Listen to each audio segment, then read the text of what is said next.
Hey, what's going on, guys? Aarava here, and welcome to an F1 tech video here today for the 2018 Spanish Grand Prix. Specifically, this entire video will be dedicated to the McLaren B-Spec car, and their, the biggest part is their striking new nose. This isn't it, the one you see on screen. This is the old nose, but McLaren have rocked up to Spain, new nose in hand. They've also got some new side pod kind of end plate bodywork. The rear end bodywork's been reshuffled, but the biggest thing that we heard from the team as well, and all the kind of paddock news, was it was going to be this very different looking, striking, aggressive nose that was meant to apparently be there for the Australian Grand Prix, but it got delayed, got pushed back. Eric Boulier describing it as a whole different car that had to be delayed, and he was really annoyed at the fact it was delayed. And so this is the big upgrade that McLaren are pinning their hopes on. It was already been downplayed, by the way, by the likes of Fernando Alonso, saying that he hopes other teams' upgrades aren't as great as theirs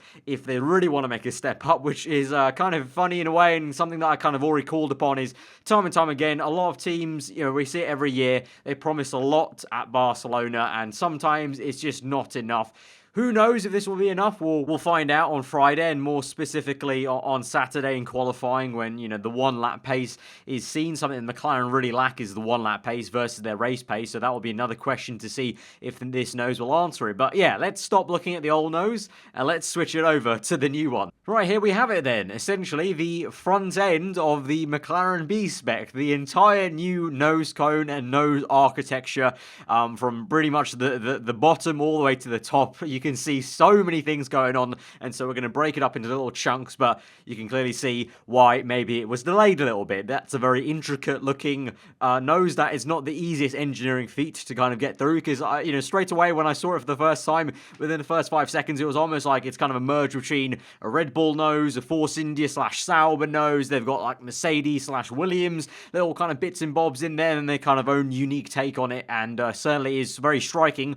Whether it's going to be the big thing they want to gain a lot of time from, we'll see, but let's dive into it. So we're going to start off with the kind of top down, kind of the biggest part you can kind of really see from here, which is these two little slot gaps either side of the actual main housing and the structure of the nose. These are kind of additional little parts on top, but almost kind of like, if you look from the top downwards, it's almost like they've chiseled away at the entire nose, almost like a la Mercedes style from this year's car. If you look at the Mercedes car, the nose swoops in from either side and does become thinner for the main actual part that breaks off, that they can do a front wing change in a pit stop, for instance. So it looks like they've kind of done that similar thing that Mercedes have done, chiseled away at it, but instead of just leaving it barren, they've added this extra structure to create this slot gap that goes the entire lengthways wise, which is very, very unique. The only car that does this, and I've got a few theories of what they're trying to do, but it's a very interesting concept. So a slot gap in general terms, a lot of the time we see slot gaps mainly here at the front end when you're looking at the front wing and the flaps. So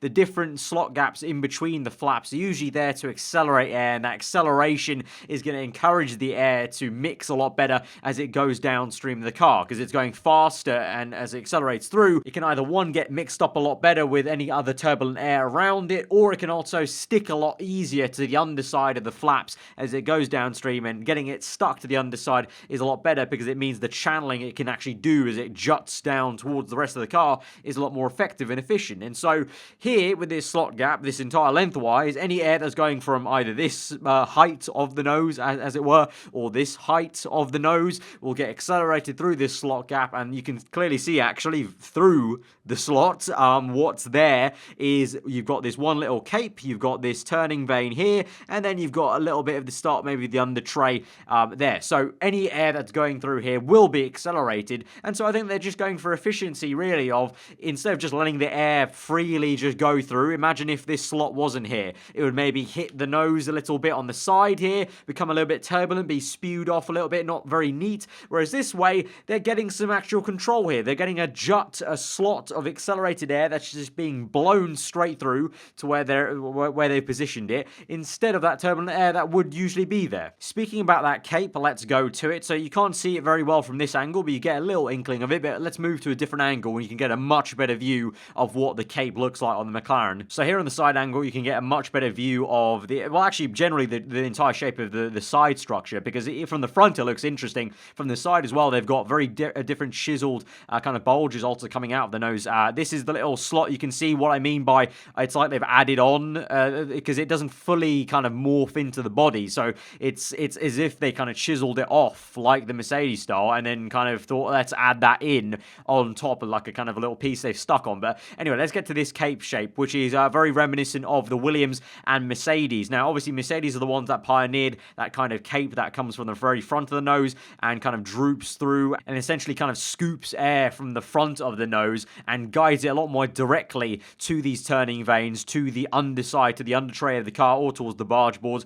Williams copied it. We saw on the launch they had a very similar looking one to McLaren's, but it's a bit smaller. So McLaren have kind of got half and half. It's not quite the full curved scoop turn we've seen Mercedes' cape turn into, but it's a bit longer in terms of going back downstream of the car compared to the Williams, where it kind of ends around here, I would say, where my mouse is. It kind of ends around there with the Williams. So McLaren opting for the kind of half and half between the two different concepts. And yeah, like I said, essentially taking air from the front of the car and just directing it a lot better, instead of the air kind of being able to move down from this height of where this actual piece of bodywork is and move down and potentially miss this entire turning vane. This cape nicely directs it, and you can see actually, you know, coincidentally, the exact same height pretty much as this turning vane right underneath the camera and the suspension arm. So that'll be on purpose. You know, the air that's going to get delivered straight away, as it were, is going to get straight on with interacting with this turning vane. And the turning vane itself has been sculpted, and actually there's a bit of a new part to the turning vane, which we'll get to a little bit later in a different angle. You can't really see it from this one, but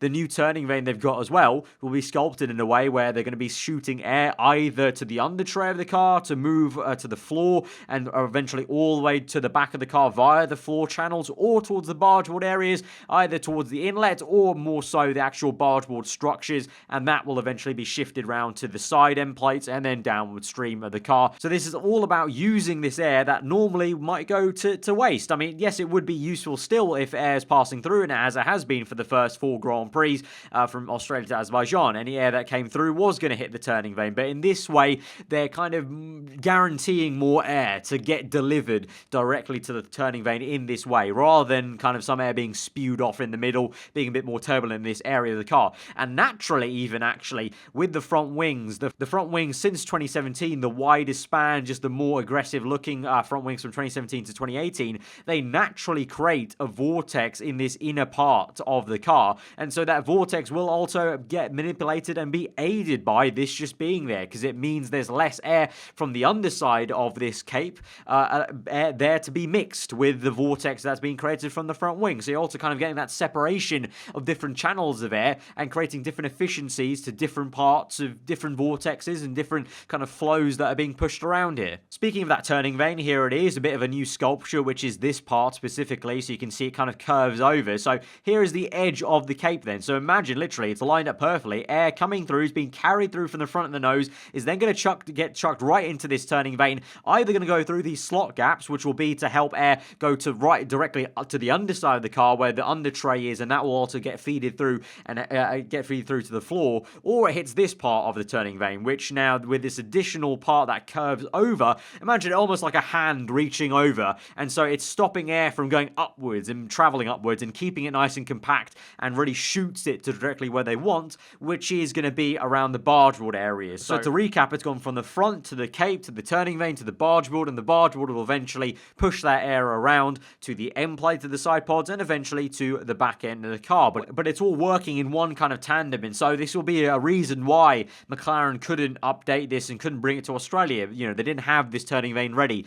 Maybe it was a different height to where the cape was going to be in terms of designing that. Also, the same thing with the barge boards. Maybe the barge boards have changed ever so slightly just to kind of interact a lot better with the new turning vane, with the new cape. So all of it is conjointly working together in tandem, and it's, you know, why always, you know, the saying is you can't really just slap on like a Red Bull wing onto a Mercedes car and make it work. It all has to work with the philosophy of the car, and so that's why it's almost, you know, like a B-Spec car, if you will, because all of it is new in terms of it all has to work together as one, and it just wouldn't be possible with some of the old features from the old car we saw at Azerbaijan. And this slot, nothing new. That's where the S-duct slot is eventually. That's where the S-duct slot is essentially, that goes through and shoots the air. I've talked about it many times in different tech videos, but if you don't know quickly, the S-duct taking air from this part of the car goes through in usually what was an S-duct kind of shape. Now I think they have varying different shapes, but it takes air from here and injects it on the top side of the chassis, and that injection of air induces mixing on the top of the chassis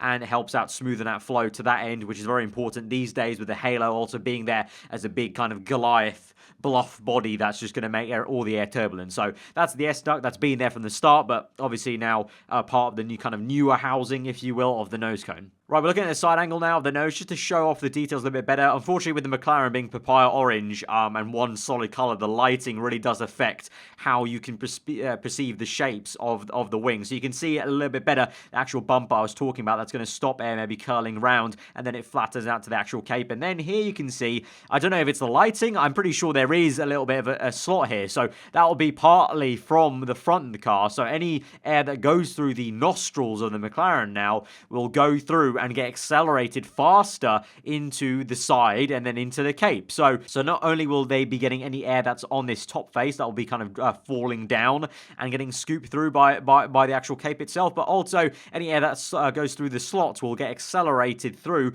and kind of shot through like a bullet of air down this cape as well. So they're kind of getting that kind of two-pronged kind of method of getting air to this cape and then eventually to the downstream of the car. And also from this angle, you can see the very unique shape and the kind of Red Bull S shape and influence of the car from the front part of the nose. You've got that front tip, which is very much like the Red Bull we've seen from 2017 onwards, where they've got this kind of hole in the actual nose, and the actual nose structure itself at the bottom straightens out. So you can see here it's swooping down from the front, from the top of the nose cone, but then it very dramatically straightens out, just like the Red Bull has. So the very front of the car, you've got the three different nostril holes. One of the main one being kind of Red Bull influence, and then the other two kind of looking more like Sauber-esque kind of holes, a la obviously Force India being the very first team in F1 to do the kind of nostril concept, and then other teams like Sauber have kind of cottoned onto that and copied it. Looking at it in more detail, just like with the Red Bull, it's got an upright here. I think the Red Bull has multiple uprights though, but the McLaren opting for one smaller one in black actually, which is kind of weird to me. I don't know why maybe they ran out of orange paint for some reason. I didn't really see the logic aesthetically why they would have that in black, but they have it in black there in the middle of the nose. But you can see the two different slots either side. Not really like the Force India ones where it's like elongated. It's just kind of the shorter, smaller kind of holes rather than a slot like the Sauber has. And then you've also got the actual slot itself that's created by the actual nose housing meeting the front wing. You've got this kind of pregnancy bump that will continue on underneath the car, and so that's to encourage the air that goes underneath to kind of get attached underneath that curved shape underneath of the nose, and will get spewed off to the under tray of the car and eventually to the rest of the car underneath. So usually when you have a full solid nose here, you would get quite a bit of a stagnation point being made at the very point of the actual curved cone-shaped nose, if you will. Air hitting it directly, a lot of pressure builds up there, and so with this kind of opened up housing, obviously they're letting air through as well into the rest of the actual nose cone, but what's happening on the face surface is there's a lot less pressure happening right here in the middle, and it's being shared out on this entire face of the kind of cutout of the nose, if you will. It's almost like they've got the original nose and just kind of hacked off the kind of front face of it to kind of alleviate the pressure, if you will. We look on then to the rest of the car, but that was the new McLaren nose. Very striking indeed, and as I said, we'll see if it really gains in much time there. But again, you can see the very kind of calculated height of that cape compared to the turning vane, and then the turning vane, we move on to the end plate of the side pod, as I've been saying in the last few tech videos. And so initially they had a bit of a smaller, just one kind of slab, if you will, wall face. I don't really know what to call it, to be fair, but a wall. They had one small little wall which had the sponsor of Camo, the sunglasses that Fernando Alonso company owns. But now they've got the three-pronged one, which is very similar to what we've seen with Mercedes and Red Bull as well. So they split it up into three different components, and you can't really see it from this picture because of the kind of lack of depth in the photo, but these three will be slightly slightly, separated apart. So you can see a slot being created, and then the entire actual wall itself is connected downwards to the actual floor, rather than what was before was just one wall and it was attached by just one little divot here to the actual side pod itself, rather than now this actually connects downwards to the rest of the floor. So it's a little bit more of a housing like Red Bull and Mercedes have done, Haas, Williams, to name it, just a couple who have gone with that kind of concept. So McLaren kind of playing a bit of catch up in that kind of area, but again, something they didn't want to probably maybe introduce until they knew what the final kind of airflow was going to be, because for sure this nose cone is going to produce very different airflow from their old nose. So they didn't want to introduce this bargeboard area. This is a lot more kind of intricate side pod end plate area before they introduced the new nose, because it could have been totally different airflow coming in, and so that would have been kind of all out of whack if they had kind of had a different nose in development with this kind of new upgrade. And then we look towards the rear end of the car, and this is going to be a bit of a blurry picture, so apologies for that, but the entire rear end of the car seems to have been skinned down a little bit somehow. I mean, McLaren already had a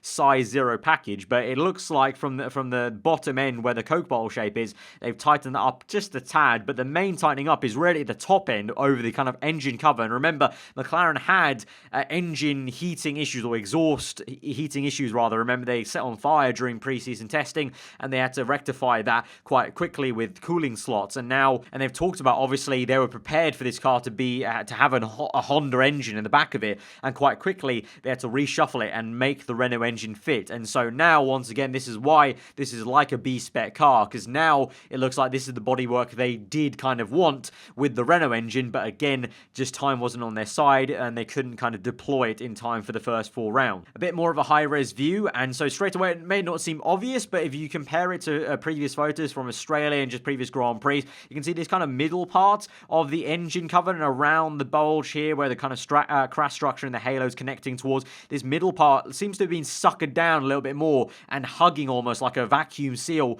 the engine that is housed underneath. So McLaren done a much better job at creating a bit more of a slipstream body of the engine cover. They still do have the cooling slots you can see just above here, so maybe that's still a bit of a concern to them, but they've definitely done a better job at suckering down that to the engine to make it fit and feel a bit more wholesome, if you will, around the Renault engine. But anyway, guys, there we have it, the McLaren 2018 B-Spec car, if you will, at the Spanish Grand Prix. If you guys did find this video informative and interesting, then do be sure to hit that like button. If you are new around here, do get subscribed for more weekly Formula 1 content. We do real life stuff, tech roundups like this on Thursdays before Grand Prix, podcasts for each race to review them, and also off-week podcasts to discuss any Formula 1 news. And also, if you look around the channel, we do plenty of gaming stuff as well, which might tickle your fancy if you're just a Formula 1 fan in general. But yeah, let me know what you guys think of the McLaren car in the comments below, and do you think this is going to be enough for Fernando Alonso and Stoffel Van Dorn to really start taking it for some top points in Formula 1, not just this Grand Prix, but onwards? Let me know in the comments below. But yeah, if you guys, once again, have enjoyed the video, hit that like button, and I'll see you guys next time. Hope you enjoy the rest of your day. Goodbye.